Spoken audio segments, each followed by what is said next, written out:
Olá, galera. Tudo bem com vocês? Espero que vocês estejam bem. Galera que está em casa, né? Que eu não vejo aí para quem é de olaria, que eu não vejo lá na unidade e tal, mas para quem eu vejo também, tudo bem, não tem problema. Enfim, para todos, né? Que é para esse. Ih, gente, me embolei. Porque esse vídeo é para a primeira série no geral, né? Então, enfim. Mas, enfim, espero que todos, sem exceção, sem particularidades, estejam bem. Hoje a gente vai começar, né, na verdade, retomar aí o conteúdo das aulas, tá, do conteúdo programático, e vai falar sobre biografia e relato histórico, tá bom? Vamos lá. O que são os textos biográficos, né? Se a gente vai falar de biografia, então a gente vai falar sobre os textos biográficos. E aí, para começo de conversa, a gente tem a questão da definição. O que é um texto, né, biográfico? É um gênero textual utilizado para contar a história de uma pessoa. Ponto. Esse tipo de narrativa aborda os aspectos pessoais do personagem biografado e também o contexto social no qual se insere. A origem do termo biografia vem da junção das palavras gregas bios, que é vida, e grafien, escrever. Então, é uma grafia, né? É a escrita da vida. Textos biográficos são aqueles textos em que há a escrita da vida, né? Que você escreve sobre a vida de alguém, tá? Sobre de uma pessoa, de um personagem, e dentro daquele texto você vai abordar os aspectos pessoais da vida dela, tá? Como, sei lá, ano que nasceu, né? Se for uma pessoa que já é morta, ou ano que ou nasceu, o ano que morreu. Ui, perdão. Ai, meu Deus, não é hora de eu bocejar, não. É, ano que nasceu, ano que morreu, quem são os pais, né? E assim por diante, tá? Informações úteis e importantes da vida de alguém. Textos biográficos são marcados pela narração e seguem a ordem cronológica dos acontecimentos da vida da pessoa biografada. Então, assim, se seguem uma cronologia, seguem a ordem com que aqueles fatos ocorreram, tá? A biografia tradicional é escrita em terceira pessoa, já que se trata de uma história contada por um escritor que não participa dos eventos narrados. No entanto, há uma variação do texto biográfico em que o próprio personagem conta a sua trajetória. Trata-se da autobiografia. Então, assim, os textos em que alguém vai escrever sobre uma pessoa, né, são os textos biográficos tradicionais, tá? Biografia tradicional. Alguém escreve sobre a vida de alguém. Mas existem textos em que a própria pessoa, né, ou o próprio personagem fala de si, né, fala da sua vida, da sua história. Então, a partir disso, a gente vai ter a questão da autobiografia, né, que é é a escrita da vida, da sua própria vida, tá? Qual é a linguagem, né, dentro desses textos biográficos? Normalmente, a linguagem utilizada é a norma padrão da língua portuguesa, né? Porque a gente sabe que é a que está ali para o acesso de todos. 3. A estrutura. A introdução de uma biografia resume quem é a pessoa biografada. Quem é a pessoa biografada? Os dados fundamentais de uma biografia são nome, locais e datas de nascimento e falecimento, se for texto póstumo. E o que motiva a escrita de um texto biográfico? É a profissão, participação em algo importante, representatividade. Então, assim, né, tem todas as informações sobre a pessoa biografada, né, na introdução, tudo mais, isso aqui. E por que está escrevendo, né? Por que está sendo escrita aí uma biografia daquela pessoa? Porque ela foi alguém que mudou o mundo, ela foi alguém que fez algo por alguém, foi alguém que revolucionou a ciência, e assim por diante, tá? Cadê? Após a apresentação, o texto segue com a divisão pelos tópicos que marcam a trajetória da pessoa, como nascimento ou infância, profissão, importância social, legado, participação em algum período histórico específico, obras, fim da vida e morte, curiosidades e outros pontos que possam servir de marcações temporais na biografia e facilitam a leitura e localização na cronologia da pessoa. Então, assim, os textos biográficos são os textos em que vão reunir a maior parte da informação da vida de uma pessoa. Se for uma pessoa morta, então vão, né, vão estar ali informações sobre vida, sobre tudo, tudo, tudo, tudo, em sua grande maioria em ordem cronológica, para a gente ter essa progressão aí do tempo, né? Essa sequência textual aí contando as histórias direitinho para gente, né? De fato, a gente nem se perde, né? A gente, ao ler uma biografia, a gente entende tudo certinho como foi acontecendo, né? Como a pessoa foi se desenvolvendo, como, dependendo de quem foi, né? Sei lá, a profissão que tinha e assim por diante, tá bom? Biografias e seus personagens. É comum que o leitor relacione a escrita de biografias com pessoas famosas, já que a narrativa da vida de personalidades de diferentes áreas atrai a curiosidade e gera procura. No entanto, pessoas comuns também são frutos de textos biográficos, alguns com fama internacional. Então, assim, professora, toda biografia é só de gente famosa? A maioria que a gente conhece é? É. Mas você pode fazer uma biografia sua, e aí, no caso, seria uma autobiografia, né? Mas você pode fazer a biografia de alguém, sei lá, de uma pessoa que você conhece, que você admira, você pode fazer, tá? E pode ser uma pessoa não necessariamente, uau, meu Deus, uau, é super famosa. Não, não precisa, pessoas comuns também, tá? E por isso, pelo fato de pessoas comuns também, né, poderem ter essa, essa possibilidade de escrita, né, de um texto biográfico ou autobiográfico, é que alguns textos que a gente conhece viraram famosíssimos, ficaram famosíssimos internacionalmente, como o Diário da Anne Frank, que é o nosso livro paradidático, né? Então, olha aí que link maravilhoso que a gente está fazendo. Anne Frank é um exemplo de como a autobiografia de uma pessoa anônima pode trazer um relato histórico importante. Publicado póstumamente, a obra mundialmente conhecida conta com os diários da garota judia que foi morta após vivenciar os horrores do Holocausto. Então, assim, o diário da Anne Frank, cara, ela era uma menina judia como muitas outras, que viveu lá na época da Segunda Guerra e tal, passou perrengue com a família, e aí ela ouviu, né, lembrando lá do livro, ela ouviu o apelo, né, do ministro da Educação, que pediu que tudo que fosse escrito durante aquele tempo fosse guardado, fosse registrado, na verdade, e aí ela foi reescrever os diários dela, né, e tudo mais, porque ela tinha já essa mania recorrente de escrever no diário, e aí ela continuou fazendo isso. E depois tudo isso foi salvo pelos amigos, né? Antes do pessoal lá, os nazistas pegarem.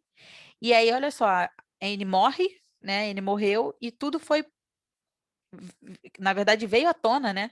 Os diários dela vieram à tona. E aí conhecemos a história da Anne, conhecemos o que aconteceu, um pouco do que foi a Segunda Guerra Mundial para a galera judia, a partir dos escritos dela.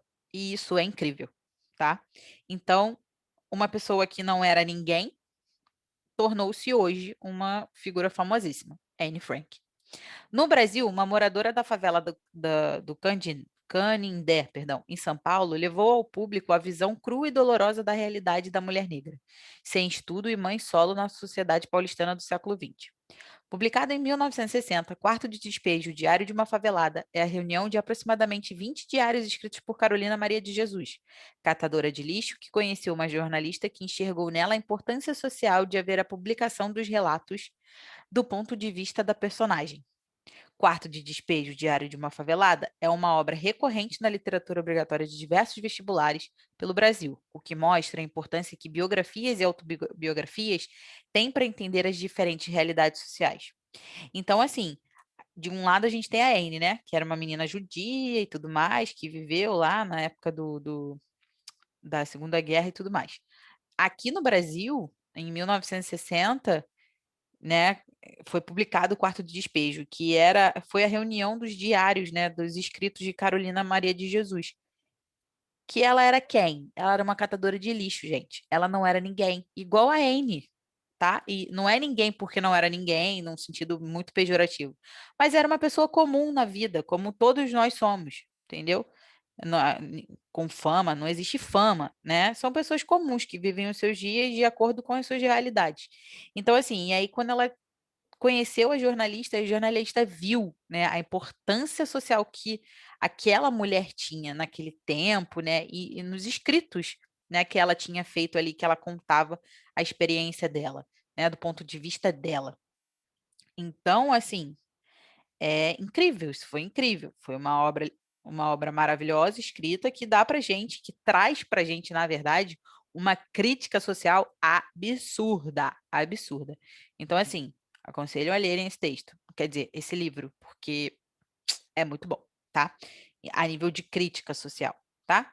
Bom, a partir disso, a gente pode ter a primeira observação, assim, né? Que existe uma diferença entre biografia e perfil, tá? Entendendo aí o que são as biografias, a gente vai falar sobre biografia e perfil. Enquanto a biografia é um texto narrativo, tudo bem, né? Sequência narrativa e tudo mais, que segue uma ordem cronológica dos fatos mais aprofundados e tudo mais. O perfil também é um texto narrativo, tá? Em que conta informações sobre a vida de alguém. Só que o perfil já é uma coisa mais específica, por exemplo, né? Vamos pensar no perfil do Facebook que a gente faz. Aí tem lá, qual a sua, como é que é aquele que o Facebook pergunta? Qual o seu interesse? Aí, qual o seu nome? Sobre você, instituição que você estudou, onde você trabalha, seu aniversário. Então, assim, são informações que, de certa forma, contam a sua história, né? Falam sobre a pessoa, narram fatos da sua vida, tá? Só que de maneira específica, né? Pegam alguns elementos que talvez podem ser considerados mais importantes, né? E ali eles estão ali e tal, falando sobre você. Já a biografia não, a biografia é um texto já maior, né? Mais assim, como é que se diz? Mais estruturado, né? Com mais informações, muito mais detalhado. Porque ele pega aí, ele conta com informações e detalhes da vida, de toda uma vida da pessoa, tá? De maneira detalhada. Então, essa é a diferença entre uma biografia e um perfil, por exemplo. Agora, a gente vai falar sobre o relato histórico. O que é um relato histórico? São narrativas que trazem informações sobre acontecimentos e fatos, funcionando como registro da história. O gênero oferece um valor testemunhal importante para o leitor, pois procura descrever os feitos do passado se utilizando de personagens e circunstâncias que causam proximidade com o contexto situacional. Ou seja, é, há textos em que os personagens que estão ali, né, eles vão ter uma relação muito grande com o que, por exemplo, a gente possa estar vivendo hoje, né? É aquela coisa de você ler algo, ler uma história, e o que o personagem está passando, de repente, é o que você está passando, por exemplo, tá? É basicamente isso, tá? Que está sendo dito aqui. Mas, enfim, já em relação, né, a uma diferenciação entre um relato e uma biografia, o relato ele está bem centrado nessas informações sobre acontecimentos mais históricos, né, em que há uma comprovação, né, maior histórica. Mas, enfim, vamos lá. O relato histórico geralmente se preocupa em responder como o acontecimento em questão foi gerado, quais foram as ações sucessivas e como isso afetou a vida das pessoas. Ou seja, é importante entender as causas e consequências de um fato, apresentando tempo e espaço e buscando facilitar a compreensão do leitor sobre a situação descrita. Para isso, a pesquisa é primordial. Então, assim, é, a gente tem que responder o que houve. Ah, aconteceu alguma coisa, vamos relatar sobre um acontecimento histórico, né? Beleza, ok. Como isso aconteceu? Quais foram as ações sucessivas? Né? Quais as consequências desse fato? Como isso afetou a vida das pessoas? Né? Então, quais as causas e consequências? Né? Dentro de que tempo, de que espaço, de que ano, de que momento da vida? Né? E sempre trazendo todas essas informações de maneira que o leitor ele possa entender o que está acontecendo, a situação ali que está ocorrendo, tá? E aí, a partir disso, é muito importante que a pessoa que faz um relato histórico, né, ela tenha uma pesquisa estupenda, tá? Porque informações que possam, né, justificar fatos, né, como, por exemplo, traços de autoria, né, citações de pessoas importantes ou que tenham conhecimento dentro da história que está sendo narrada, por exemplo, e assim por diante, são muito importantes para a gente constatar a veracidade dos fatos, tá? Porque texto de relato histórico, os relatos históricos têm que ser bem fiéis, tá? Ao que está acontecendo, tem que ter uma pesquisa muito grande, tá? Para que acabe informando para a gente o que houve, tá bom? 2. Linguagem. Usualmente formal, obedecendo às normas gramaticais, sem uso de gírias e expressões demasiadamente coloquiais. Quanto ao tempo verbal, é predominante o uso do pretérito, já que os fatos ocorreram antes do relato. Então, um relato histórico, algo que aconteceu, foi relevante para a nossa história, e, né, se aconteceu, então o tempo predominante, obviamente, é o pretérito. Qual é a estrutura de um relato histórico? Por ser uma narração, o relato histórico precisa deixar claro que os fatos aconteceram um após o outro, evidenciando a existência de uma organização e de uma sequência temporal. Isso não quer dizer que necessariamente os fatos precisem ser descritos de forma cronológica, como, por exemplo, a biografia, né? Já que o autor pode optar por iniciar a história a partir de um acontecimento mais recente e assim fazer uma retomada histórica. Durante a leitura, o interlocutor consegue perceber que houve uma progressão dos fatos narrados. Ou seja, a gente, por exemplo, pode, né, falar sobre, sei lá, fazer um relato histórico sobre essa era que a gente está vivendo de Covid e fazer, na verdade, fazer um paralelo entre a Covid e a epidemia que a gente teve, né, há milhões de anos atrás aí, não sei se foi da peste negra, agora eu não lembro, peste bubônica, há não sei quantos milhões de anos atrás. Então, assim, a gente pode, né, porque o Brasil já viveu uma epidemia, né, a dengue também foi uma doença que chegou e pegou todo mundo, assim, muitas pessoas ficaram muito doentes e morreram por isso. Então, a gente pode fazer um relato, por exemplo, né, falando de algo que seja mais recente, mas para buscar, né, para falar informações que realmente já aconteceram há muito tempo, tá bom? E aí, durante essa leitura, né, durante essa interlocução de interação de informações, a gente consegue perceber a progressão dos fatos narrados, né? O que aconteceu primeiro, o que aconteceu depois e tudo mais, né? Mesmo que não tenha uma ordem cronológica, tá? Necessariamente dita. A partir disso, a gente vai ver o que é a progressão textual da narrativa, né? Que ela é muito importante que os elementos eles estejam ali no texto bem organizados e que quando a gente está lendo um texto, a gente entenda que isso aconteceu primeiro, isso depois, isso depois, isso depois, isso depois. Você até pode colocar alguma informação ali no meio que, na verdade, já seja do futuro. Não sei, né? A gente sabe que tem essas coisas, né, em alguns textos. Porém, tudo tem que ser muito organizado, muito bem relacionado, para que o leitor ele não perca, né, opa, me perdi, o que que aconteceu? Estava acontecendo isso e aí daqui a pouco virou isso, não entendi, tá? Então, por isso que a gente tem que ter uma progressão textual da narrativa. Então, vamos lá. Embora biografias e relatos históricos apresentem diferenças entre si, os dois gêneros caracterizam-se como narrativas. Desse modo, ambas as estruturas seguem algumas etapas específicas que vão garantir a reconstrução da trajetória do biografado ou do fato histórico. De modo geral, podemos esperar que os textos tragam informações precisas e bem pesquisadas sobre datas, acontecimentos e também algumas curiosidades. O texto, no entanto, não precisa mostrar os feitos da pessoa ou os acontecimentos do evento de forma cronológica, explicando o que aconteceu passo a passo. O importante é trazer as informações mais relevantes em momentos de maior destaque. Ou seja, é preciso pensar a estrutura da redação, de modo que, que as principais realizações chamem a atenção do leitor e ele se sinta interessado em continuar lendo sobre o tema.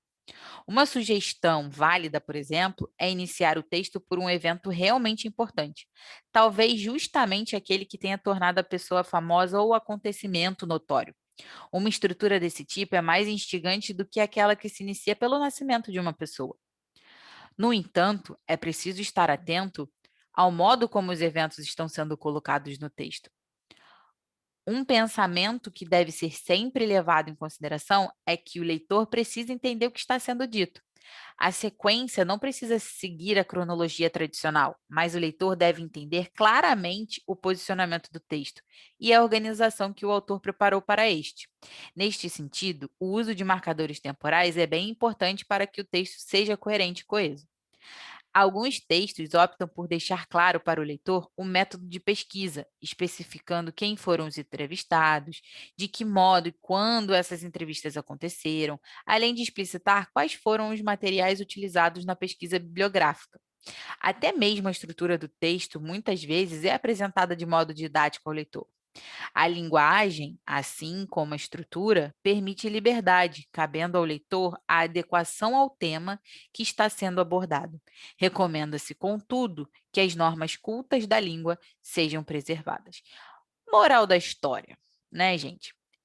Embora a biografia e o relato histórico ele tenha essa diferença, né, em que a biografia são textos narrativos, são textos que são fiéis à realidade, porque um relato é relatar algo que aconteceu e uma biografia é você contar algo que aconteceu da vida de alguém. Então, eles têm o seu compromisso com a realidade, com a veracidade dos fatos, tá bom? Mas assim, é, eles seguem, né, uma estrutura, algumas etapas específicas que vão deixar para a gente um entendimento claro do texto, tá? Esses usos de marcadores temporais para a gente entender, né, que os tempos exatos em que algo aconteceu, né? Porque a gente viu que não necessariamente tem que seguir uma ordem muito rígida da cronologia dos fatos, né? Você pode começar uma biografia sobre a parte muito importante da vida de alguém, né? E ao invés de começar pelo seu nascimento mesmo, que seria cumprir a ordem cronológica dos fatos, tá? Mas a partir disso, você vai dando seguimento ali à história, né? Vai dando seguimento ao relato, de maneira que o autor pegue todas as informações e monte uma linha de raciocínio, tá bom? Bom, basicamente é isso que a gente vai falar. Ah, e eu esqueci de falar de uma coisa aqui, que está aqui embaixo, infelizmente, aqui, ó. Biógrafo ou historiador. Existe a diferença entre um biógrafo, que é aquele que faz a biografia, e quem é historiador. Isso é óbvio, né? Tanto para fazer um relato histórico quanto para fazer uma biografia, deve ter uma pesquisa, tá? Os dois têm que pesquisar, têm que sair procurando fatos, têm que conversar com pessoas e tudo mais, tá? Até mesmo para saber mais da vida da pessoa que vai ser biografada ou, né, autobiografada, e para saber também, né, sobre o acontecimento, o ato histórico em si que é relevante para a gente, tá? Só que assim, o biógrafo, ele não é uma pessoa que tem que ter uma especialização como historiador, sabe? O historiador, para mexer com a questão da história, do relato histórico, ele tem que ter essa formação aí, né? Ele tem que saber os elementos da história, o que aconteceu durante a história, tá? Um historiador. Enquanto o biógrafo não tem tanta essa necessidade, tá bom? Só isso que eu esqueci mesmo. Mas, enfim, é isso, tá? Espero que vocês tenham entendido. Até a próxima aula. Beijocas.